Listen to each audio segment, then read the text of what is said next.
Hello बच्चों।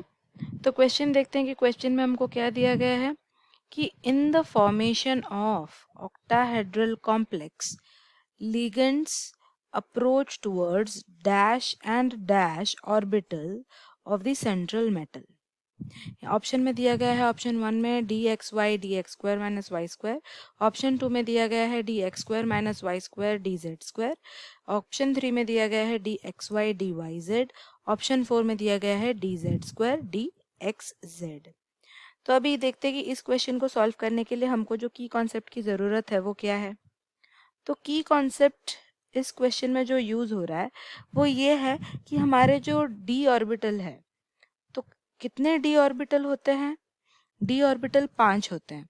एक होता है D X Y, then D Y Z, then होता है डी जेड एक्स, फिर होता है D X square minus Y square, फिर होता है डी जेड स्क्वायर। तो इन पांचों में से ये जो 3 हैं ये क्या करते हैं, ये इन बिटवीन एक्सेस होते हैं, इन बिटवीन द एक्सेस। और ये जो होते हैं ये होते हैं along the axes, along the axes. अब हमको ये पता रहना चाहिए कि जब ऑक्टाहेड्रल कंपाउंड में लिगेंड्स अप्रोच करते हैं मेटल के तरफ, तो वो इस तरीके से मेटल के तरफ अप्रोच करते हैं कि वो अलोंग द एक्सेस आते हैं, along the axes. Along the axes क्या होता है? Approach of ligands.